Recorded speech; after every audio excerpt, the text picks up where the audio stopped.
Здравствуйте, мои любимые, замечательные подписчики и гости канала Таро Гадание Инфо. Благодарю за то, что вы со мной, за вашу поддержку и за ваше внимание. Тема сегодняшнего расклада. Под микроскопом. Кто изучает каждый твой шаг и зачем ему твои секреты? Расклад будет сделан по специальной схеме, состоящей из вопросов, которые будут озвучены сразу же после вашей сигнификации. В конце видео будет совет профессионального психолога. Надеюсь, будет интересно, полезно. Пожалуйста, досмотрите до конца. Также присылайте любые вопросы, на которые хотели бы услышать ответ психолога. Обязательно отвечу в видеоконсультациях. Итак, иногда возникает ощущение, что твоя жизнь перестает быть полностью приватной, даже если ты ничего специально и не раскрываешь. Это проявляется не напрямую, а через какие-то детали. Кто-то слишком точно ориентируется, оказывается, в твоих делах, задает вопросы, которые выходят за рамки обычного интереса, или демонстрирует вдруг осведомленность там, где ее вроде бы не должно быть. Это не всегда выглядит как давление или вторжение. Чаще это тихое наблюдение, почти незаметное, но системное. И со временем становится очевидно, что для этого человека ты не просто участник общения, а объект анализа. Он не взаимодействует с тобой, он тебя изучает.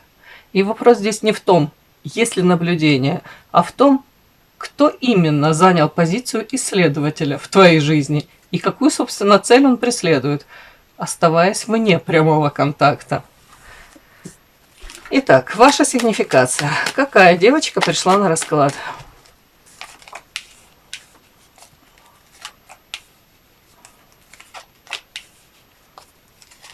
Каждую вашу сигнификацию у меня начинает уже постоянно выходить вот эта карта. Муза, яркая, харизматичная, энергетически наполненная, позитивная. Женщина, которая поддержит словом, советом. Внешне знаете, как акцент сделать на своих достоинствах, подчеркнуть их. И умеете удержать фокус внимания на себе. То есть с вами есть о чем поговорить, да. С вами приятно быть рядышком. Какая вы? Угу. Интересно, показаны ваши тут какие-то метаморфозы, изменения. Смотрите. Первая карта называется «Вечная невеста». Это о чем? О том, что женщина всем хороша. И внешние данные, да, сразу на поверхности. И качества ваши, там, и навыки, способности, таланты, все присутствует. И с интеллектом все в порядке. Единственный нюанс, эта карта говорит о том, что вы прикладываете много усилий, слишком хотите получить желаемое. То ли это касается, там, не знаю, взаимоотношений с какими-то людьми, да, подруги, любимый человек, там, мужчина, да, то ли какая-то должность, да, вот у вас мечта есть.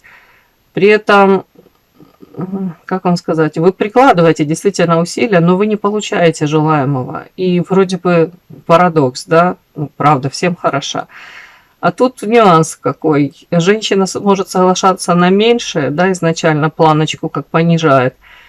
А женщина обесценивает себя. Женщина, в принципе, может настолько хотеть, допустим, во взаимоотношениях быть с каким-то мужчиной, что ради этих взаимоотношений где-то зачеркивает себя, свои какие-то потребности, повторюсь, где-то даже сама может себя обесценивать. Вот тут так.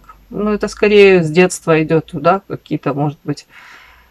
А у кого-то комплексы, у кого-то это боязнь того, что если вы там заявите о своих правах, о своих потребностях, желаниях, то потеряете и, допустим, эти какие-то шансы. Ну, тут что-то такое, девочки, у кого-то так проиграется. При этом, объективно говорят, подарок. Женщина для многих является этим подарком. Это внутри вас эта установка, которая заставляет вас эту планочку понижать и, повторюсь, соглашаться на какие-то меньшие, на что-то меньшее, ну, как будто бы априори.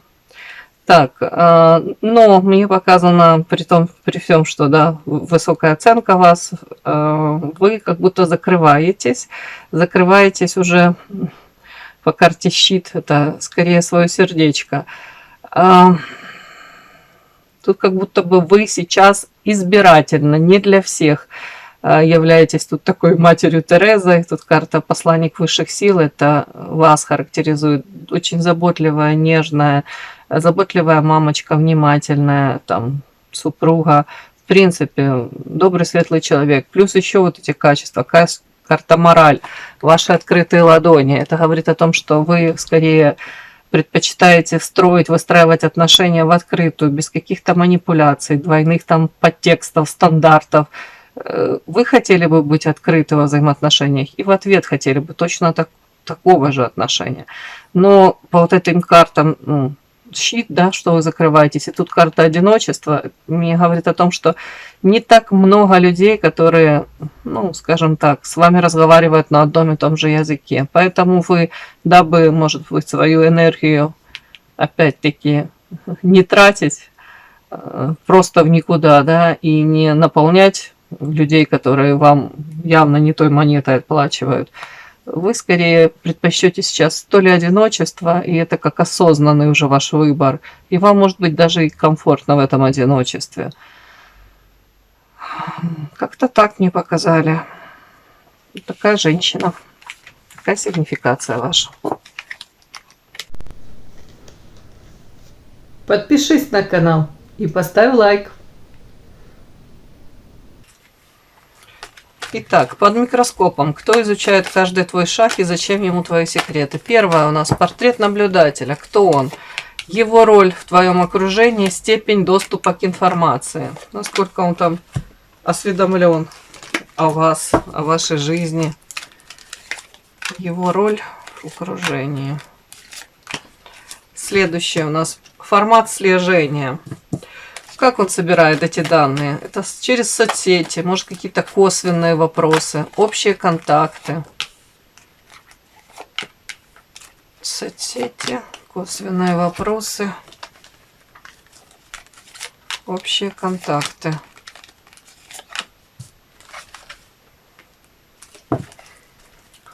Следующее, что именно он отслеживает? Вашу личную жизнь, ваши ресурсы, эмоциональное состояние.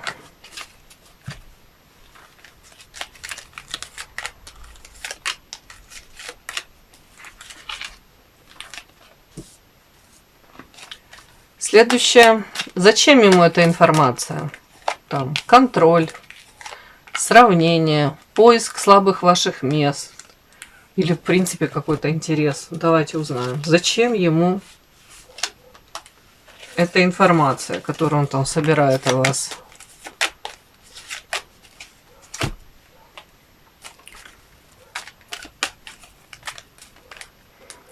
И последнее, наверное, ваши границы безопасности. Как сократить его доступ и вернуть контроль над вашим личным пространством, да?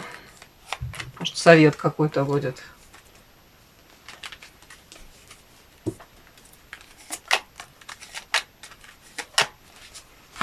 Начинаем. Первое у нас этот портрет наблюдателя. Кто он? Его роль в твоем окружении, степень доступа к информации. Кто-то из прошлого сразу. Человек, с которым у вас какие-то тут взаимоотношения такие, форс-мажор, как свинью ему подложили. Сейчас буду уточнять. Это, в принципе, женщина, мужчина. О чем это? Человек, которого вы как будто бы поставили на место. Вы для него открылись с новой какой-то стороны, новая грань. Так, для начала хотелось бы определиться, это мужчина или женщина. Портрет наблюдателя.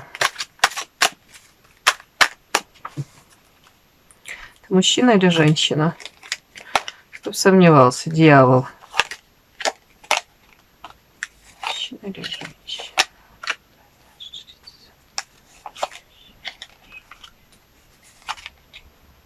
Покажите, пожалуйста.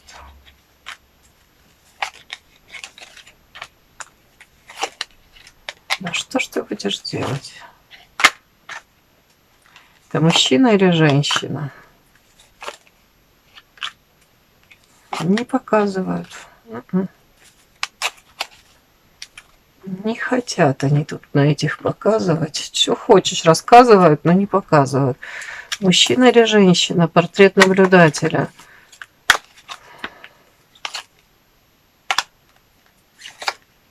Опять дьявол.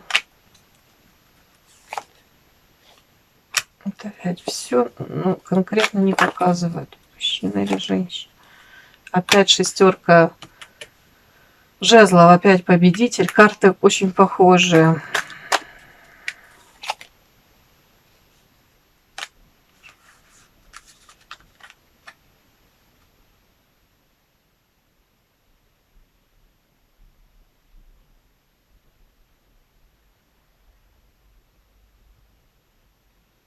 Странно, карты одинаковые из разных колод. Восьмерка жезлов, шестерка жезлов. Одинаковые карты, девочки, как будто бы они мне о чем-то пытаются сказать.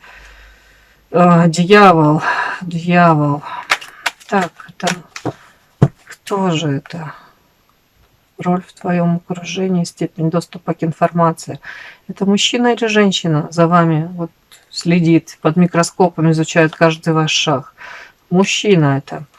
Наконец-то. Король мечей. Ну, скорее мужчина, знаете, такой рациональный. Больше он нацелен на свою карьеру, да, какие-то тут достижения. Мужчина, который ведом по карте звезда, тут своей какой-то миссией, призванием у него, видение себя такого, знаете, оставлю след после себя.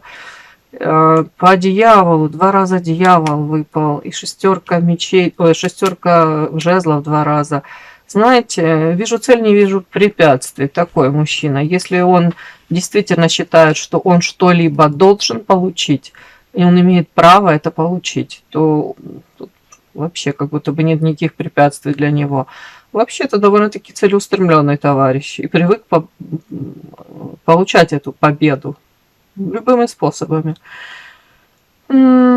Самодостаточный, по крайней мере, вот образ такой создает. Тут мужчина, который действительно в жизни может добиться уже очень многого, но при этом он огромное значение придает каким-то нюансам во внешности. Он это транслирует, он показывает, насколько он ресурсный, насколько он тут самодостаточный. С вами тут у него какая-то такая история. Он, кстати, может быть очень импульсивный. В моменте там что-то принял, какое-то решение, все, вот так вот. Но с вами история непонятная. Мне тут созависимые, я думаю, отношения, любовные какие-то истории. Вас он видит женщиной по верховной жрице. Загадка, непрочитанная книга. Женщина, с которой отношения у него, может быть, длительное время. Он что-то тут планировал. Знаете, а все пошло совершенно не так. Вот внезапно все изменилось. Может быть, как-то он даже присматривался к вам. Мужчина, кстати, может быть не свободен по иерофанту, тут и 10 чаш. При этом у него, может быть, стоял вопрос четко точки над «и», да, туз мечей. Конкретно ему хотелось для себя даже понять, может быть, вопрос стоял ухода из семьи. Угу. Так, ну, судя по каким-то соседним картам, тут у кого-то это ребенок, карта Солнца, могло остановить его, да, какая-то такая история. У кого-то это, ну, он это тащит ношу уже длительное время, вот в семье, может быть, не особо счастлив был, но все равно он продолжает эту ношу тянуть. И как будто бы вопрос на повестке дня он был озвучен, поставлен. Может быть, и собирался как бы разводиться. Но по факту, по Луне сейчас какая-то такая ситуация непонятная. Может быть, как знаете, троеточие. Ясно, что ничего не ясно. Будто бы ситуация никак не решилась. Он точно так же может и оставаться во взаимоотношениях. При этом, знаете, как на отношения, выяснение отношений. На паузу все поставлено. Так, кто он? Мужчина, это с прошлого уже сказала, целеустремленный, довольно-таки рациональный, при этом он может быть и импульсивный, при этом же он может быть очень даже не глупый. Такой мужчина. Больше ориентирован, конечно, на реализацию там, в социуме, как-то так. Больше в мужском коллективе, как будто бы он может занимать даже какие-то лидирующие эти позиции. Так, в прошлом роль в твоем окружении. Вот будто бы все должно было по одному какому-то сценарию разворачиваться, о том, как свинью ему подложили. Все пошло не так. И, может быть, вы его видели одним и рассчитывали на одни, опять-таки, взаимоотношения с ним, одни сценарии, и тоже все абсолютно по-другому сложилось. Карта эволюция. Так, роль в твоем окружении. Кстати, в прошлом, прошлое все-таки, может быть, он сыграл в вашей жизни, знаете, роль такого катализатора, да? Если вы встретились, там, кто-то влюбился, кто-то заинтересовался, вы, может быть, заинтересовались. Карта эволюция. Вы могли расцвести, вы могли почувствовать себя желанной, привлекательной. У вас это желание расправить эти крылья, стать лучшей версией самой себя, открыть себя с какой-то новой стороны, да, как-то новые грани свои, вот даже подсветили вы для себя. Вот это все сюда. Карта эволюция. Самосовершенствование. Вот эта роль была его в прошлом, какая-то роль такая. Но она опять-таки с таким подтекстом, тут же все-таки свинью подложили. То есть все равно, повторюсь, тут что-то пошло не так. Степень доступа к информации. Я вам хочу сказать, черная кошечка и ящик Пандоры. Откуда-то он получает эти сведения, но вы даже не догадываетесь откуда.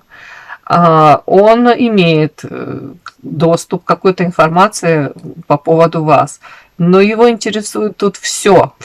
Причем то, что вы там, скорее всего, мало вообще с чем делитесь этой информацией какой-то. Может быть, личной жизни, взаимоотношений каких-то. Вот его интересует абсолютно все, что вас касается. Ну, как-то так, этот наблюдатель. И при этом у вас тут с ним, опять-таки, если взаимоотношения развивались как-то так, знаете, ну, у кого-то тут своеобразно они развивались. Вы могли, сразу у вас тут взлет какой-то, могли классные быть взаимоотношения, а потом могла коса на камень найти, карта эгоизм. Этот человек, мы же смотрим его роль в вашем окружении, может быть, он показал себя, знаете, таким... люблю себя в искусстве, да, себя на первое место ставил, то у меня тут такое ощущение, как будто бы тут, может быть, он вам транслировал, да, пытался навязывать правила игры и транслировал, как со мной можно, как со мной нужно. А тут вы, может быть, в ответ точно так же, карта все-таки эволюция, развитие, скорее вы также задались вопросом, ни хрена себе. Чё ты к тебе должна так относиться? Для того, чтобы я к тебе так относилась, и ты должен ко мне, соответственно, относиться, да? Вот тут что-то такое, как будто бы, вот я же говорю, коса на камень у вас могла найти. Вот такой какой-то тут нюансик.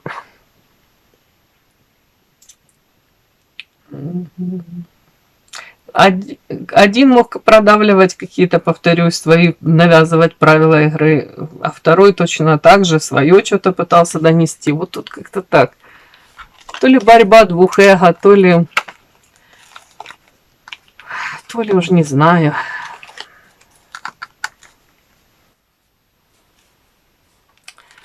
Уязвленное самолюбие какое-то.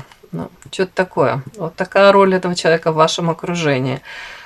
Так, формат слежки. Как он собирает данные? Соцсети, косвенные вопросы, общие контакты. Ох, вот как-то хитро. Вот вы знаете, он тут собирает. Как карта лисичка. При этом он может... Сейчас, девочки. О, тут и змея, и агрессия, отшельник, соперник. Офигеть. А тут вплоть до того, что я вам хочу сказать... В его окружении может быть женщина находиться, которая вас считывает как соперницу, или в прошлом вы были для нее как соперница. Может интересоваться вашими... Она может интересоваться вами, а он даже может это все использовать. Вот эти ее какие-то... Ну, давайте так, не то, что там в темную он ее использует. Ну, вот как он может какой-то крючок, вот так, знаете, забрасывать, а эта женщина может что-то тоже, какую-то информацию о вас узнавать, но она ему тут с яростью что-то и может приукрашивать, конечно. Но мне кажется, он тут понимает, что она чувствует себя вашей соперницей, поэтому она тут что-то может и на вас как наговаривать, да, давайте так скажем. Тут что-то какие-то тут такие странные взаимоотношения у них. Тут вопросы косвенные. Тут, скорее всего, он провокатор, он как манипулятор. Он может тут даже не у одной женщины, ну давайте на одной остановимся, знаете, как будто бы задавать вопросы по поводу вас, так вот, между прочим. При этом у женщин срабатывает как ревность какая-то. Как будто бы из нескольких источников он может получать эту информацию. И так, между прочим, типа, да? Тут не соцсети. Тут вопросы конкретные каким-то женщинам. Общий контакт, да, то же самое. При этом я вижу, этот мужчина, он понимает напрямую, если он о чем-то с вами будет говорить, по карте отшельник, нифига, вы закрываетесь, вы как будто бы недоступны, да, не даете ему информации никакой о себе, уж точно правдивой никакой информации. А вот из каких-то там источников, один, второй, третий, он как выхватывает эту информацию, пытается сопоставлять. При этом он тут может, повторюсь, как стравливать даже если там какие-то женщины как вам сказать, в отношении него питают тут какие-то там иллюзии там или любовная, уже не знаю, как он для них привлекателен, да, то он даже может давать им как повод для ревности, спрашивая о вас. И он наблюдает вот даже за их реакцией. Тут даже так. Тут какой-то такой манипулятор, серый кардинал. Ему и важно информацию о вас получить, но при этом он как развлекается параллельно еще.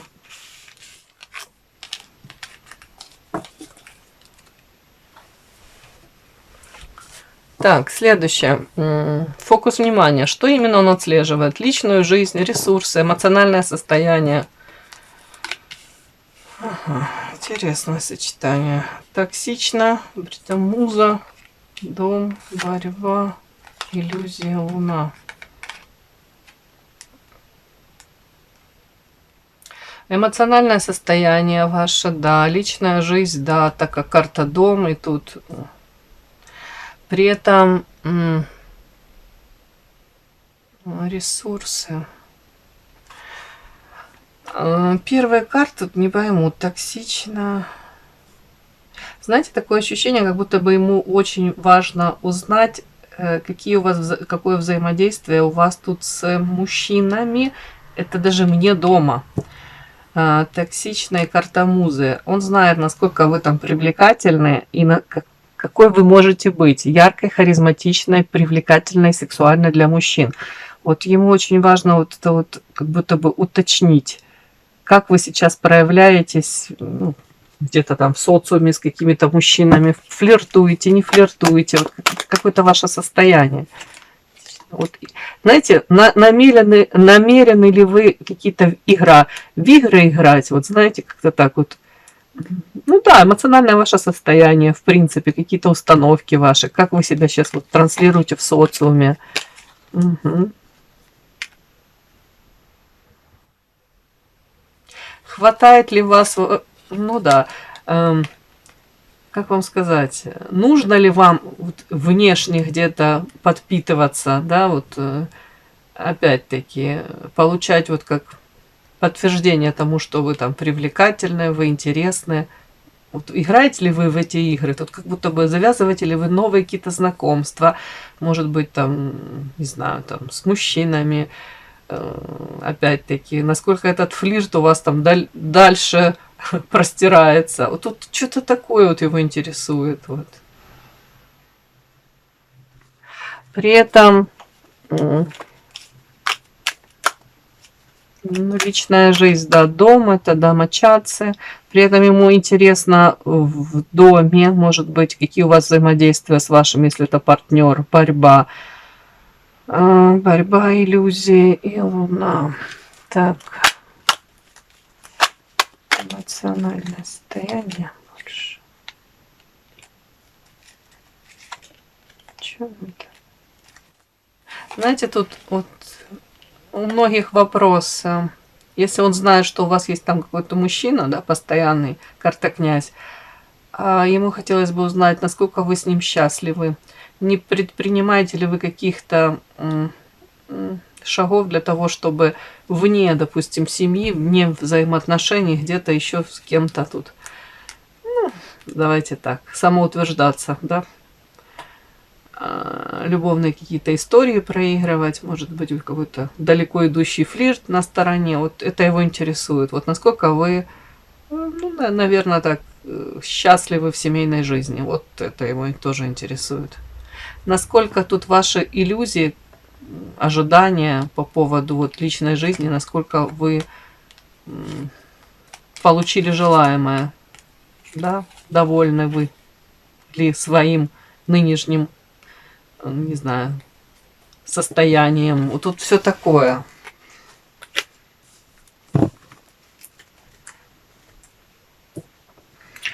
Так что тут основной вопрос про вашу личную жизнь, про ваше состояние эмоциональное. В принципе, открыты ли вы для каких-либо отношений, если вы там в семье, ну, параллельно, допустим, или вне семьи, насколько вы там открыты для этих взаимоотношений, даже так. А ну я спрошу сразу, а тебе это интересно в принципе, да, как он контролирует ваше состояние, или же для того, чтобы самому что-то предпринимать?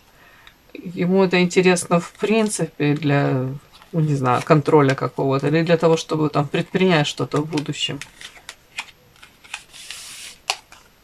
Ну, у него мечта есть такая в будущем, что-то предпринять по карте звезда, но это как далеко, как давным-давно уже у него эта мечта есть, и да, это его мечта. Следующее. Зачем ему эта информация? Вот я еще раз уточню. Контроль, сравнение, поиск слабых мест, интерес. Зачем?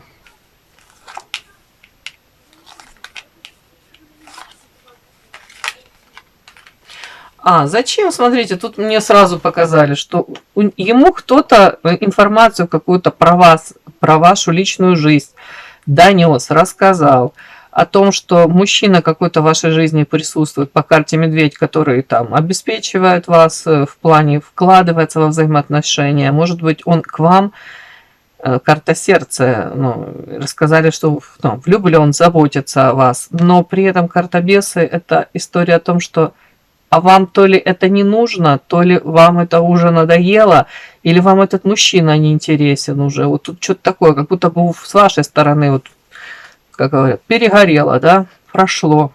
То есть, ну не знаю, кто-то мог рассказать про вас, что вы находитесь в этих взаимоотношениях, но вы, тут и длительно вы можете находиться, но вы как будто бы, может, то ли на стороне, вот, ну, я тут так буду считывать, да, на стороне искать.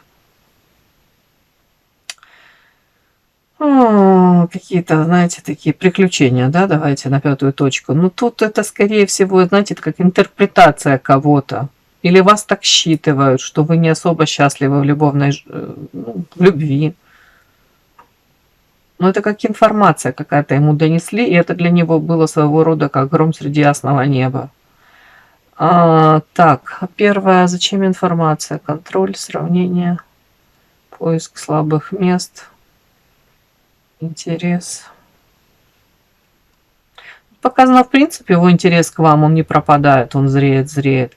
Тут еще интерес, знаете, как-то я не могу понять, вот тут финансовый какой-то вот нюанс. Если он тут считал, что, допустим, есть мужчина, который может вам дать очень много в плане финансов, да, если тут он себе придумал, допустим, какую-то ситуацию по поводу того, что вы остаетесь с каким-то мужчиной, да, там, то ли под одной крышей, то ли во взаимоотношениях, и этот мужчина по карте медведь дает финансовую заботу, вкладывается во взаимоотношения, и финансово вы, может быть, даже зависите от него, и этот мужчина вас любит, но при этом, может быть, он считал, что вы осознанно тут остаетесь в этих взаимоотношениях исключительно ради финансов, да, и вы сделали уже свой выбор, то тут может быть какая-то информация для него, ему все-таки интересно, может быть, а рискнете ли вы выйти из этих взаимоотношений? Ну, как-то так. Тут даже кому-то интересно, вы во взаимоотношениях остаетесь с партнером из-за, может быть, каких-то меркантильных соображений, или потому что тут партнер вас любит. Я уж не знаю, тут что-то какое-то такое интересное. Ему вот интересно... Тут поиск ваших слабых мест. Ему хотелось бы понять, почему вы находитесь во взаимоотношениях с кем-то.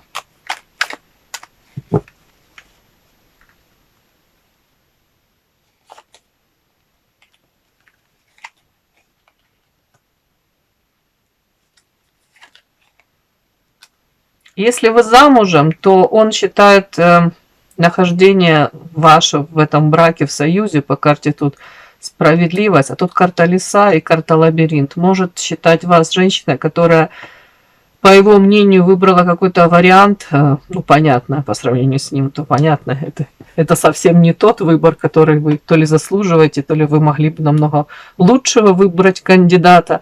Но тут другое даже. Он считает вас, как будто бы вы, может быть, карта лиса, преследовали свои какие-то тут корыстные даже мотивы, и при этом как сами себя в этот лабиринт загнали.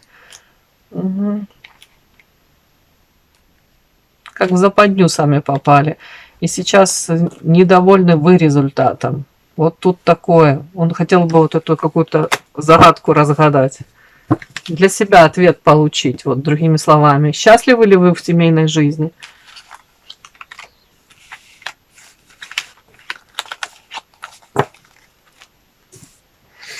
Ну, давайте посмотрим, как сократить доступ этого товарища к информации какой-то и вернуть контроль вам над вашим личным пространством. То есть ваши границы безопасности. Как это все? Ну, вот показана сразу карта страсти, темперамент. Понятно, вы для него привлекательны сексуально. Ну, вы для него как, знаете, манкая женщина, которая... И поменьше о себе, и как будто бы мало информации о себе дает, но при этом он может тут домысливать что-то про вас. Ну ладно, как сократить доступ? Мне тут карта не поддаваться никаким, понятно, тут провокациям. Не нужно вам делиться своей личной жизнью, какими-то нюансами, тут вообще ни с кем, честно говоря. Так как эта информация до него может дойти даже из каких-то источников, которые вы точно будете удивлены, да, что дошло до его ушек. По черной кошечке, ну, максимально скрывать, опять-таки, о себе все. Белая ворона, тут проклятие, крадник, подарочек. Как контроль вернуть?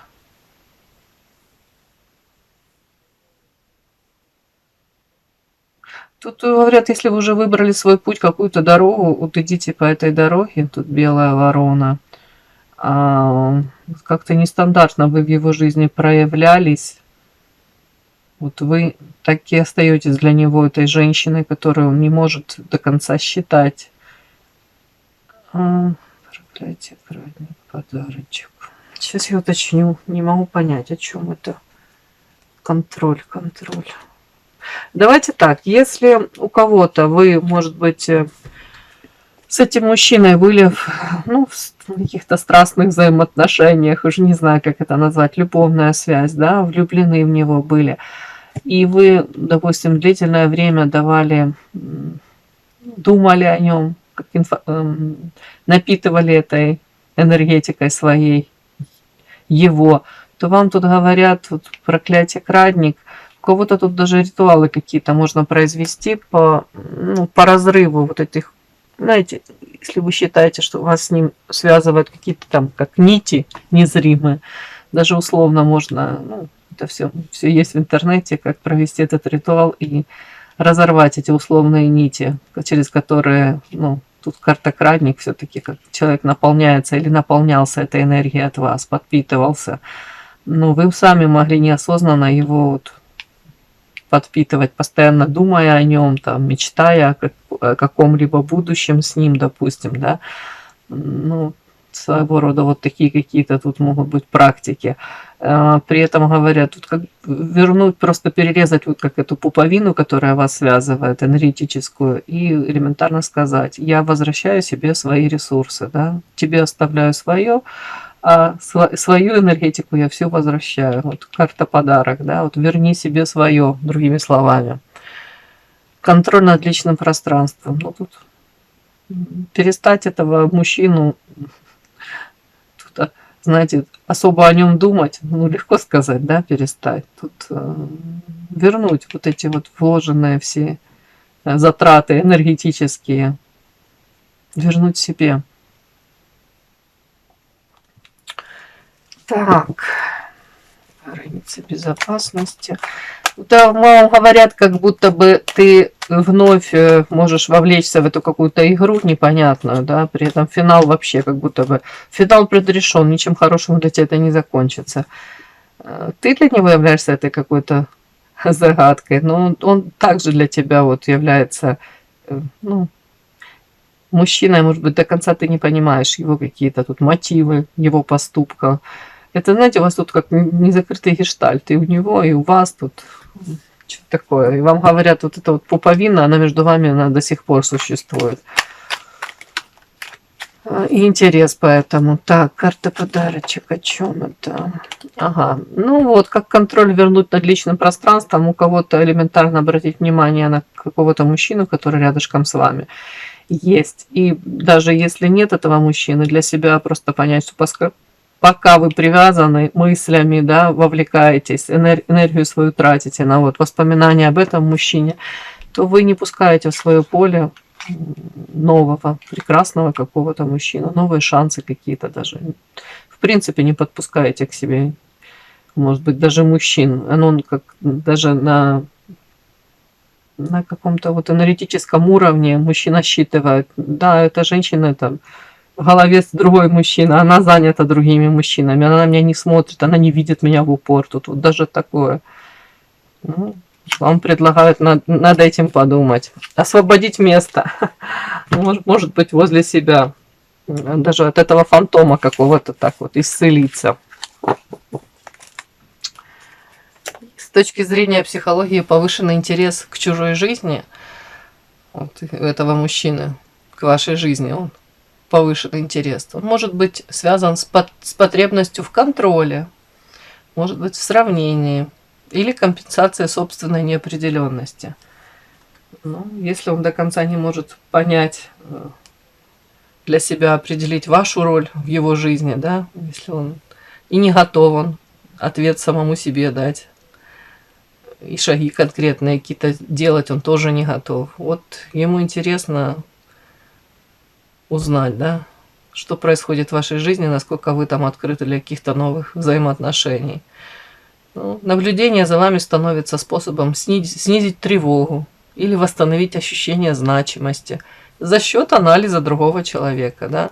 То есть даже если он не берет ответственность за какие-то свои поступки, да, шаги там, или хочет себя как будто обелить, да, если в прошлом там что-то накосячил, то ему проще сейчас вот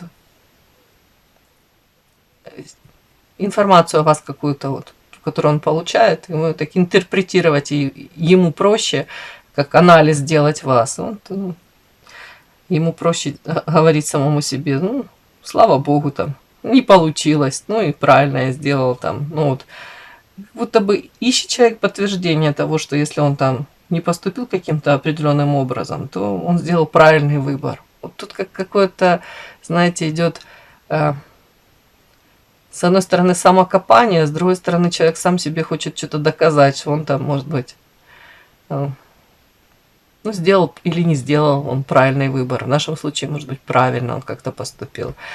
При этом такая позиция его часто исключает открытое взаимодействие, то есть так как оно требует уязвимости и ясности намерений, то есть человек в открытую не готов с вами взаимодействовать, озвучивать свои какие-то там тревоги, да, может быть даже претензии какие-то к вам, он не готов это все, вот, потому что он станет сразу в позу вот это, он станет очень уязвимым.